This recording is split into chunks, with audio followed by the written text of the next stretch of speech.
Hi, hello, friends. Welcome back to Night Court Narrative. I am Elvish. I hope you guys are doing very well. Today we are discussing the books I read in April, whether they were hit or miss or whatever the case, but this is the April wrap up. To be honest, I didn't really read a lot of books this month. I did go through a hellacious, oh my god, it was such a bad reading slump. I think halfway through the month I just could not fathom reading books anymore. So I went through this really, really bad reading slump. So unfortunately this month did suffer quite a bit, but I still got actually a fairly good amount of books done. So let's go through them. But first I did read Silver Elite. This is by Danny Francis. Silver Elite, I'm not gonna lie, I gave it a 4-star. I know that there was a lot of controversy behind this book.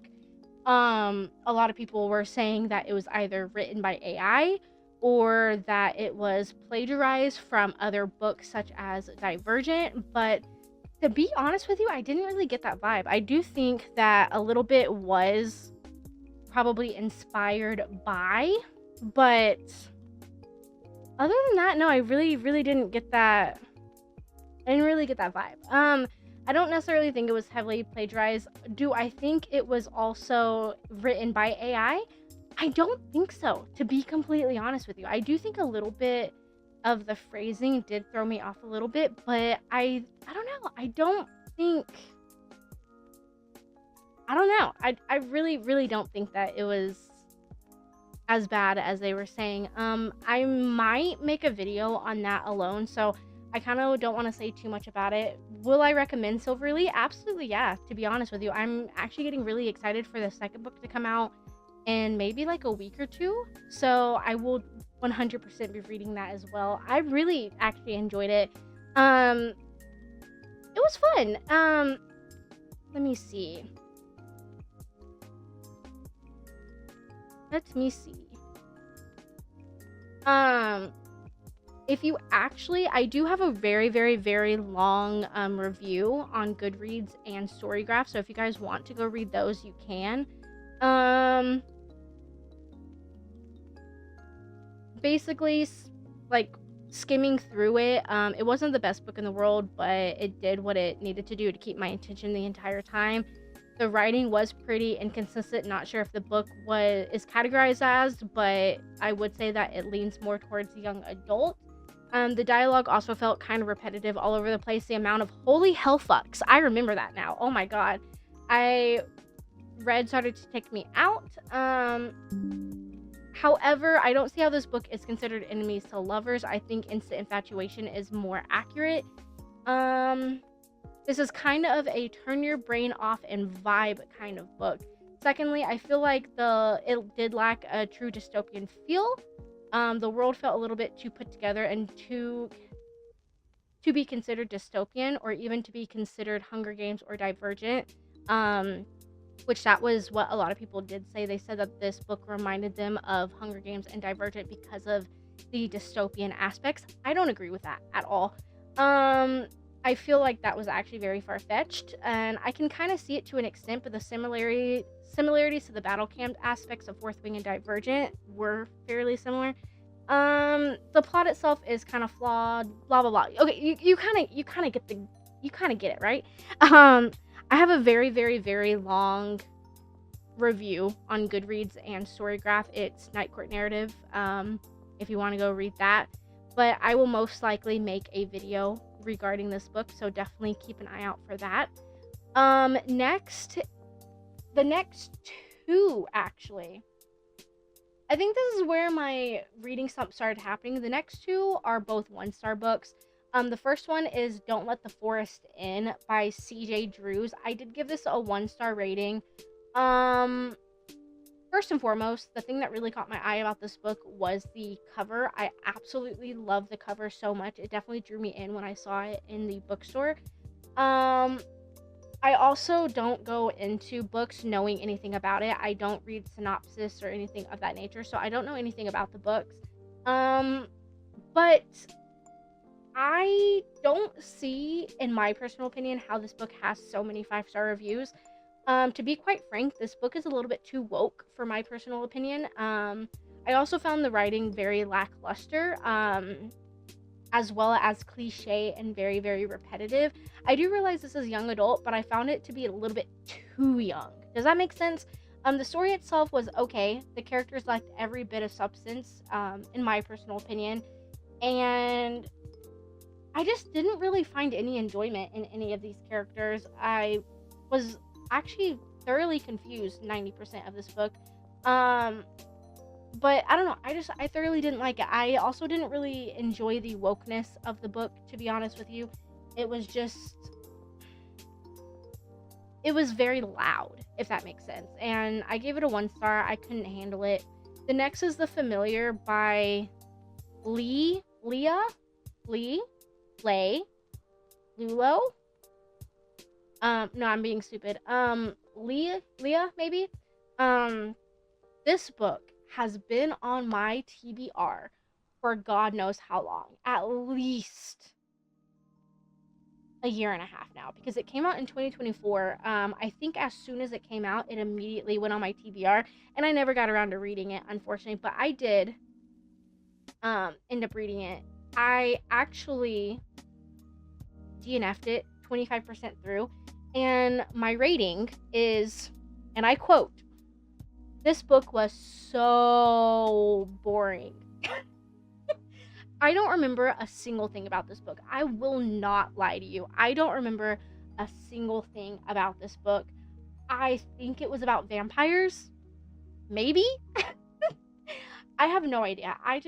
I remember so distinctly. I don't know a single thing, like 25% through the book, I don't remember a single goddamn thing that happened. And it's literally not just me. Like, going through other reviews, a lot of people obviously gave it a 1-2 star rating as well. And they had no idea what this book was even about, and yet they finished it. So I'm just like, okay, maybe I'm not the one, like, maybe I'm not stupid.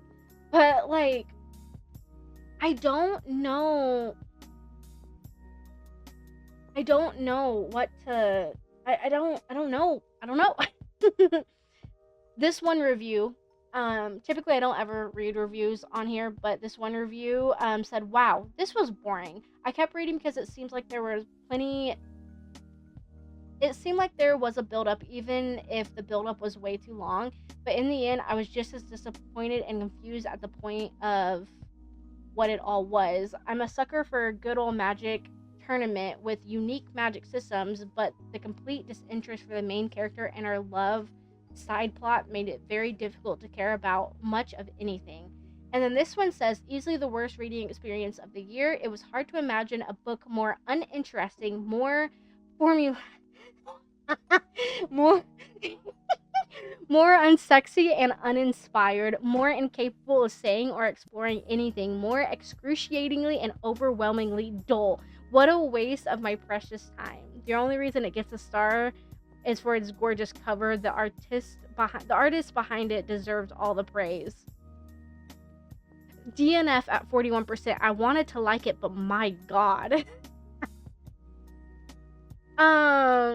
Yeah, no, it's just, it looks like every single review on this book was so bad. Apparently it was unanimous across all readers. They just absolutely hated this book. So I can't really tell you what it was about, because I DNF'd at 25%. I don't think I'll ever get back to reading it. I think that book ultimately started my reading slump, but even though I did have a start of a reading slump, I did continue to read. I did read The Sirens by Amelia Hart. This got a 2-star rating for me. Now, this book was semi-interesting. I won't lie to you. I actually did kind of enjoy it. But to be honest with you, and for once, I don't have anything to say about a book. I don't. We have 3 different timelines, 3 different main characters. 2 of the main characters from 2 different timelines. The name has been recycled, so we have the same name in 2 different timelines, but they're 2 completely different characters, not related in any way, shape, or form besides the fact that they share the same name. The plot was so heavily muddied. The writing was so repetitive.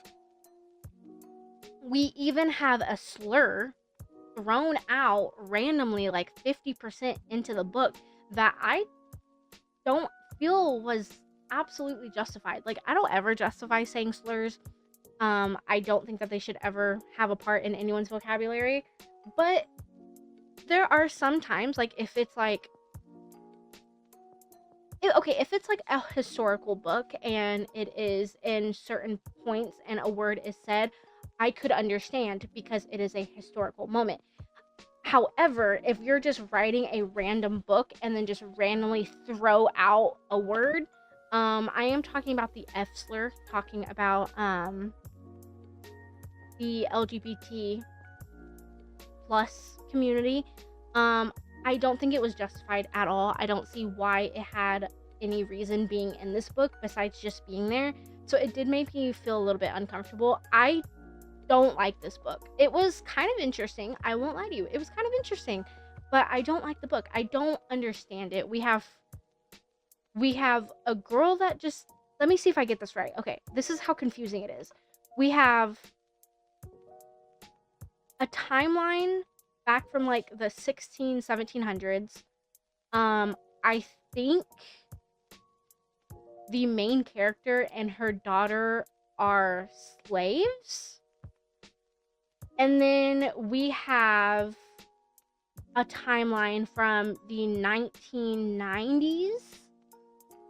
And she's a sleepwalker that experiences things while she sleepwalks. And then we have the new day and age story where she lost her sister and she's looking to find her sister, but the cops are thinking she killed her sister.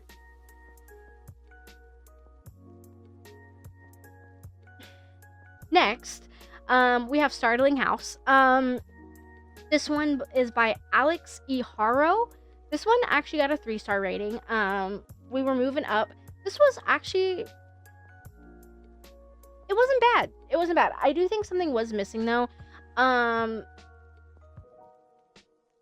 won't lie to you. I don't know this book. The description of this book, maybe this description is going to help me out because I'm not gonna lie, bro. The books were so horrendously awful. This says a gorgeously modern gothic fantasy, by New York Times, whatever.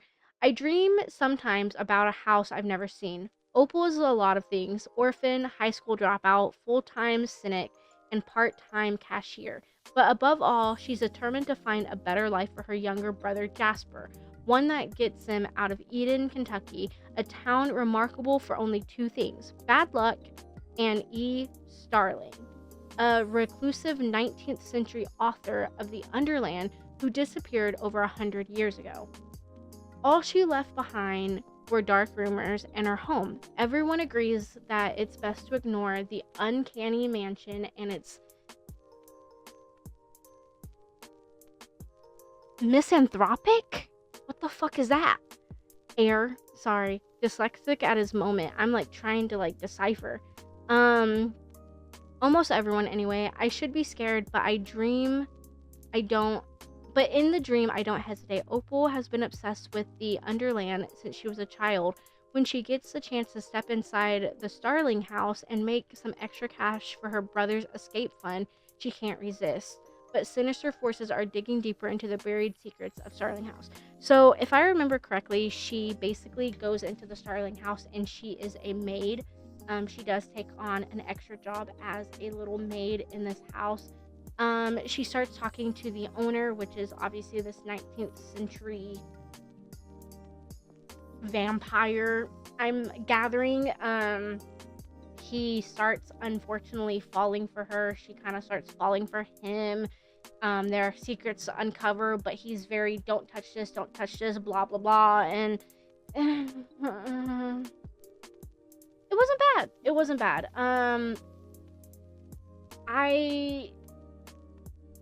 It was very much The Housemaid by Frida McFadden meets My Roommate is a Vampire. That's the vibe it gave me. It wasn't memorable. Honestly, as you can tell, it wasn't memorable. I don't know. Yeah, sorry. Next is You've Reached Sam by Dustin Theo, I think. This got a 1-star rating for me. I think I actually ended up DNFing. I don't think I finished this book. I don't remember DNFing, but I don't remember finishing it. But the writing was way too young adult for my liking. Like, oh my god, I feel like they had just, like, the writing style was as if they had just left elementary school and they just stepped foot in their new middle school. It was so fucking YA for me. It was almost YA to the point where you could add one singular fuck and it would then be considered the perfect Wattpad story. So it was very YA. I also didn't really like the characters at all. It made me lose interest in the story super quick. So I'm pretty sure I DNF'd it. I'm not going to talk about it. I really hated it. Oh well. Next is The Lost Apothecary. I actually just recorded a video for this. This is my first 5-star read of the month. This book was phenomenal. I absolutely loved it. It was a breath of fresh air after having so many bad reads.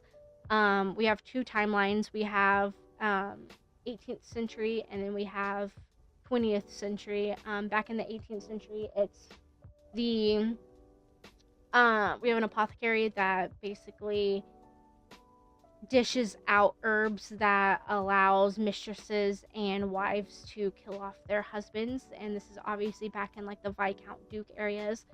And then we have the new day and age where the female main character is going through some shit of her own, so she ends up going on a trip of her own to get away from her cheating husband and ends up coming across the apothecary bottle and goes to a historian to figure out where this bottle came from and what the significance behind it is.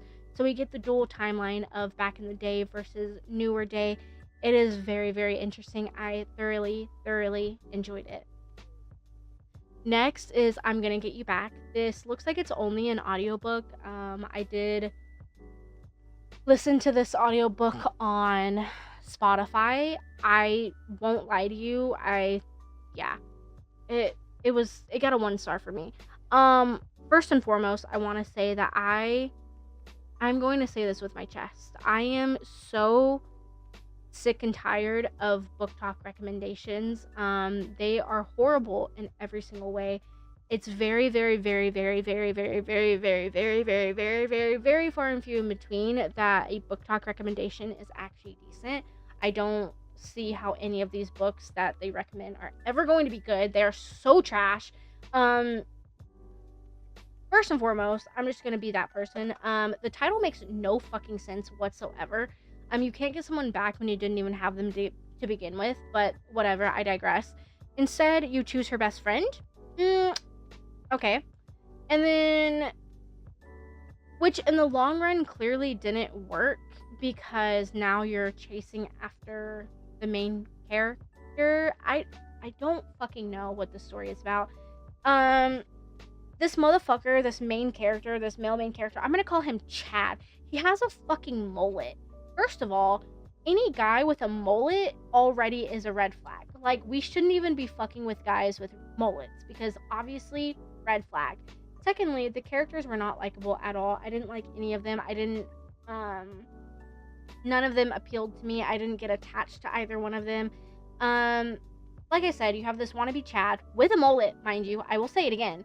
You have this wannabe Chad with an ego higher than his IQ and a Discord mod uwu pick me bitch as a female main character that is so far deep in her own egotistical shit to even befriend someone who got bad news about a family member. Like, I think in this book, her family member's dad ended up dying or something. If he didn't die, he ended up getting really bad news.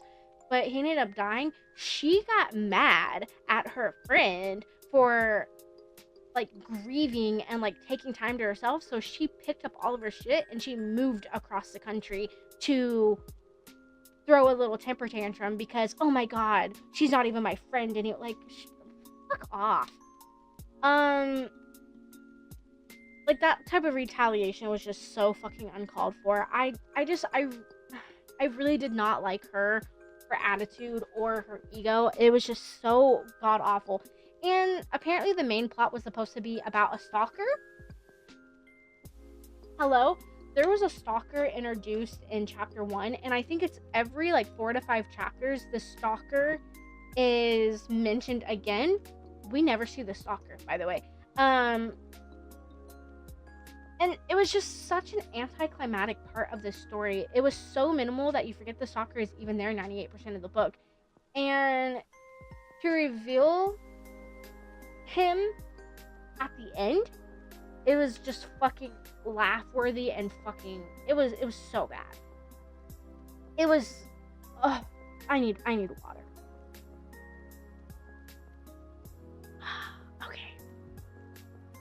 Fucking horrible. You should be ashamed of yourself. If you actually like that book, you know what? No, I'm gonna go look at the reviews.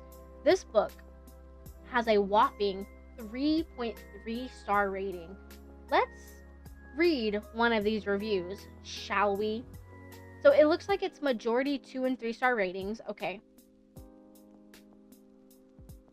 This one review is a 4-star review, and it says, "I'll never not love, and it's always been you." Fuck off. Like, fuck off.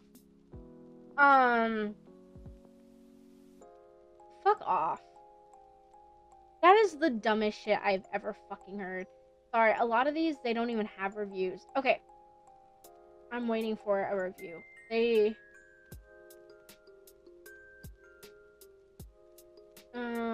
Okay, I really enjoyed her first book. Have not read the first book, me personally.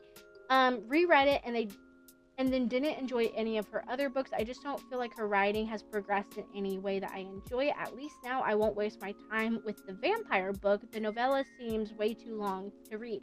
Apparently there's another book. This person gave it a 5-star rating.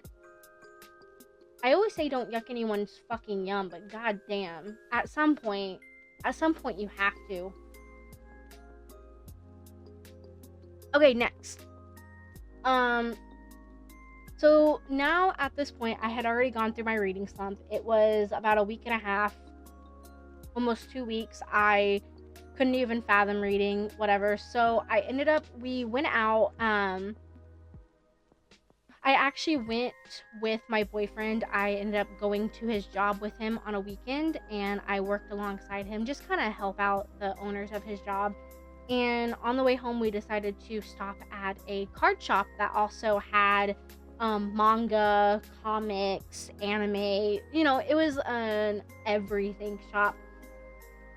Because side derail, if you guys don't know, we're really into Magic the Gathering. We're into Yu-Gi-Oh, Pokemon, all of that stuff. So we went to a little card shop to just hang out, and I decided to look at the little manga section, and I found an all wrapped up manga. It's a 12-book series, but they were all wrapped up. And now I'm curious, because if you guys know nothing about manga, if it's wrapped up, it's got nudity and spice in it. So I was like, you know what? I'm curious. I'm curious. So unfortunately they didn't have book 1 or most of the series. So I ended up going on Amazon, and I found that the first book was like $4 or something on Kindle. So I ended up purchasing the manga on my Kindle. First of all, if you guys have never read manga on Kindle, that is a really cool experience. I really enjoyed that. So I read this series. I'm sorry, it's called Yakuza Lover. I read book 1 and book 2. Book 1, I did actually give a 5-star rating. Book 2, I gave a 4.5. Now, if you guys have not read manga, manga is very difficult at times because the writing is not what we're used to in like normal books. The writing is not very descriptive. It's not very explosive or anything of that nature.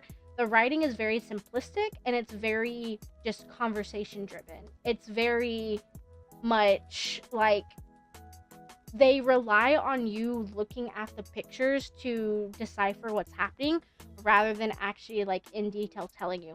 So manga is very hit or miss for a lot of people. Obviously, if this was made into like a full novel, would it be a 5 star? Probably not. But for the manga side of it, it was a 5 star. Um it was really good. It was really good. I attempted it. So basically our female main character, she, I believe at the beginning of the first one, she's at a club and she ends up coming across the basically head of the mafia in Japan, and he turns out to be a massive cinnamon roll. And this book is instant love. I think we're only like maybe 40 pages in when they finally say I love you to one another. There is very minimal spice. I mean, they do have, I think out of both books, I think there are 2 spice scenes.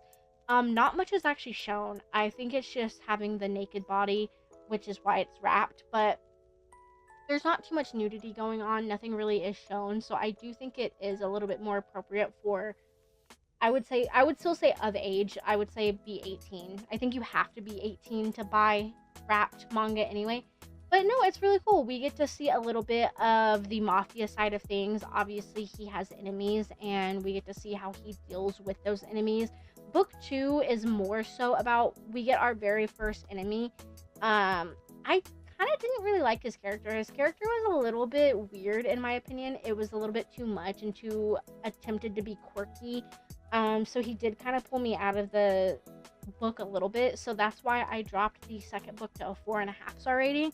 But we do get to see how he spoils her and how she basically is a nobody, just a normal high school student that gets wrapped up in the mafia. It's a really, really cool book series. I actually really, really like it. It made me smile. It made me giggle at times. It was really cute. I really, really enjoyed it. I have 10 books left in that series. Will I be reading them? Absolutely. I just need the money for them. I just need the money for them. It was really good. I can't wait to see the other books. And I know this is super controversial because obviously we already have that whole side of book talk and everything saying that audiobooks don't count towards reading. And now they're probably going to be like manga doesn't count. I'm adding my manga to my reading goal because I'm still reading words on a page. So choke on my balls. Thank you. Gargle them, bitch. Next I read Starside by Alex Aster. If you guys know anything, I absolutely love Alex so much. He is one of my all-time favorite authors. She's one of my auto-buy authors. I did make a video about this. I won't lie to you, I hated this book. Yep. I hated this book. I ended up giving it a 3-star rating. It was going to get a 1 or a 2-star rating, but I do think it did end up getting better about 55-60% of the way through. I don't want to say she plagiarized, obviously not saying that, but this book was so heavily inspired by a plethora of other books. It was basically just me rereading those books. It was to that extent, in my personal opinion. So I personally didn't really enjoy it. Am I going to be reading book 2? I don't know yet. Seeing how the ending of book 1 did get better, I might actually attempt to read book 2. And I mean, let's be honest, it's Alex. As soon as she announces it, I'm most likely going to pre-order it. But it wasn't my favorite. It really wasn't. I don't really think there was anything extravagant about it. It also definitely is not an adult fantasy like she keeps saying it is. It's very much so young adult still. I don't know where that adult mindset came from, but it's still very much young adult, so definitely take that with what you will. The next one I read is Bloodsinger. This is book 2 of the Fire That Binds series by Juliet Cross. If you guys remember, book 1, Firebird, was so heavily controversial, especially on Book Talk and BookTube. Everyone canceled everyone that read this book, and I didn't really give a fuck. I gave book 1 and book 2 both 5 stars. I absolutely love the series. I do think a lot of the people that came out and talked about the controversy behind this book obviously did not know anything of what the book was about. You could definitely tell the people that made videos shitting on the book because of its controversy that never ever read it. They decided to just pick up what they heard from other videos and rolled with it. But people who did end up reading the book and actually went in with an open mind without the I'm going to read it to hate it mindset, for the most part, everyone loved it. Bloodsinger, for example, let me see. Can I actually... Okay, so Firebird, for example, has an overall 4-star rating, and Bloodsinger has an overall 4.2 rating. So it looks like overall everyone is liking Bloodsinger a little bit more than Firebird. I think my only issue going into Bloodsinger is the fact that I thought we were going to get our normal main characters from Firebird into Bloodsinger. The ending, by the way, holy fuck, the ending tied it together so very well. It made everything so worth it. It gave me the exact payoff. I know we're getting one more book. It is a trilogy, so we are getting one more book. I cannot wait. But I really liked Bloodsinger a lot, actually. It was a little bit slower than Firebird, in my personal opinion, which 9 times out of 10, if you hear that a book is slower, you think that's a bad thing. I don't think that that was a bad thing in this book. I think the slower plot and like the slower concept of this book worked very well with what we had and the characters we had and what was going on in the world. I think that if this one was written in any way, shape, or form, it might have, or if the plot itself was sped up a little bit, I do think it would have hindered the actual outcome of the book. So I do think it being a little bit slower was really, really good. I did thoroughly enjoy it. I also really love the Bloodsinger aspect of it. Bloodsinger is the title for what type of magic, I guess. Let's just say magic. For those who don't know what the book is, I'm just gonna say magic. I really like the Bloodsinger concept. I really enjoyed that part of the book. It was very, very unique in my personal opinion. I absolutely loved it. Basically, she is able to take, as long as she can taste blood from another person, she can manipulate you and force you to do whatever she wants. So, for example, if she takes your blood and tells you to jump 10 times, you're going to jump 10 times.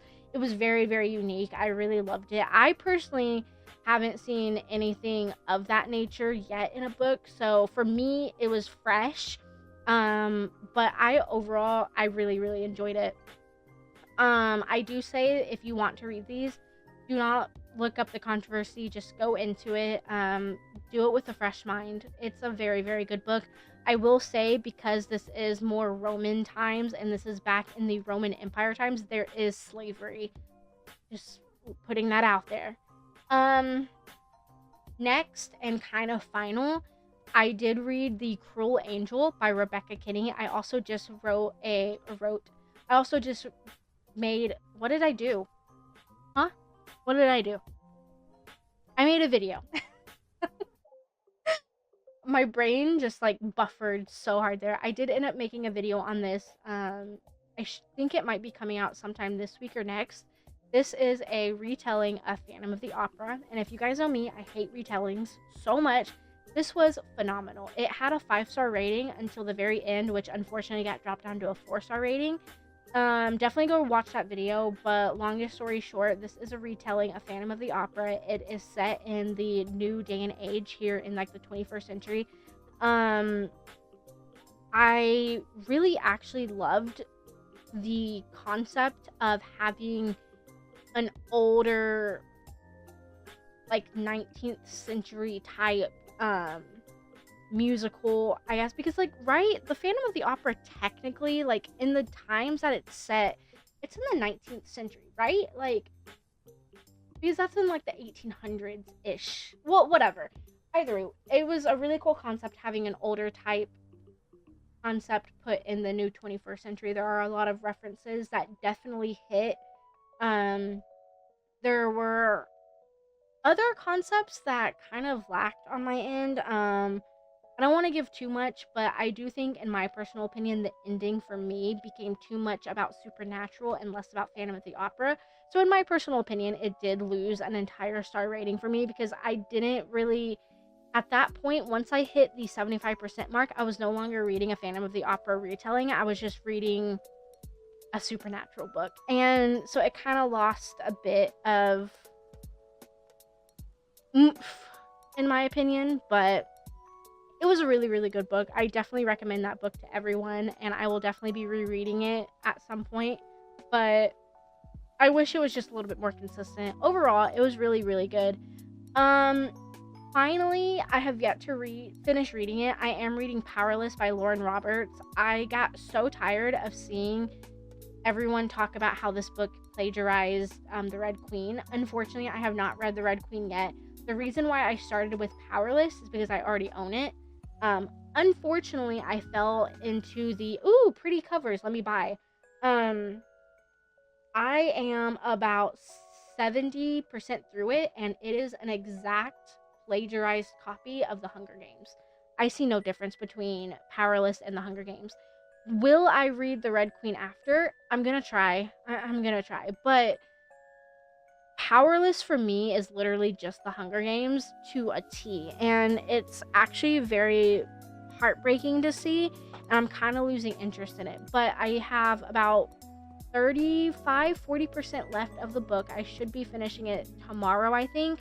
And then I'm going to start Powerful, which is like the 1.5. So I'm going to see how that goes. And then if worst case scenario, I might attempt to make a video on it. If I do, I might try and make a video on the whole series. If not individual videos, maybe a whole video. I don't know. But as of right now, I do still have 3 days left of April. So if I do end up reading another book, I will definitely insert another clip talking about that. But as it goes right now, I am done with this. I know I am going to spend tomorrow and the next day finishing Powerless, just trying my fucking best to finish it at least, and we'll go from there. But I hope that you guys had a better month than I did reading wise. What was your favorite read of the month, and what was your least favorite? So if I had to choose, my least favorite read of the month was You've Reached Sam. My favorite read of the month, though, was probably, I'm not gonna lie, Bloodsinger. I'm not gonna lie, I really, really like that series. I really, really do like that series. It's really, really good. But yeah, I'm very curious to see what you guys think. What was your favorite? What was your least favorite? Definitely let me know. How many books are you guys at so far, by the way? Because we're heading into May. How many books have you read? So we have yet to hit May. I'm at 78 books, which is really good, but I wanted to see if I could hit 250 books this year, and I don't think I'm going to make it. To be honest with you, I might be lucky to hit 150, which is still beyond amazing, but I really wanted to hit 250. I just want to see if I can do it, but it's just those reading slumps hit so hard. But I know with me finishing this manga series, that's gonna boost me up quite a bit as well. So I don't know, but yeah, I hope that you guys have a fantastic day. Let's have conversations in the comment section, and yeah, I will see you guys next time. Y'all have a good day. Bye.